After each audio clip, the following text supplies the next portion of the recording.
ఒకే ఒక్క మౌలికమైన తేడా, మిగతావన్నీ కాలక్రమేణా మారడానికి సిద్ధపడ్డా కూడా ఆర్థిక భవిష్యత్తుని కాపాడేటువంటి రాజకీయ శక్తులు ఏంటి?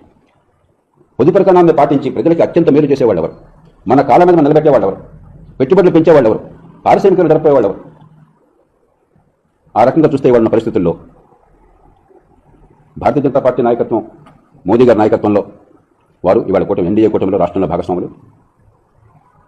అలాగే చంద్రబాబు నాయుడు గారి నాయకత్వంలో తెలుగుదేశం పార్టీ, అలాగే జనసేన పవన్ కళ్యాణ్ గారి నాయకత్వంలో సోదరుడు జనసేన. ఈ మూడు పార్టీలు కూడా ఓ పక్కన సంక్షేమం అందాలి సామాన్యులకి, దాంతో తృప్తి పడకుండా దీర్ఘకాల భవిష్యత్తుని కాపాడాలి, ఆర్థిక ప్రగతిని పెంచాలి, పెట్టుబడులను పెంచాలి, మౌలిక సదుపాయాలు కావాలి, కొంతైనా చట్టబద్ధ పాలన తీసుకురావాలి. ఈ పూర్తిగా బడితున్న వాడిదే బరే, సింహాసనం మీద కూర్చున్న వాడు ఏం చేసినా చెల్లుతుంది అన్న పద్ధతి పోవాలి అన్నదానికి ఈ ముగ్గురు కట్టుబడినారు. వారి ఆలోచనని ఆహ్వానిస్తున్నాం, వారికి మద్దతు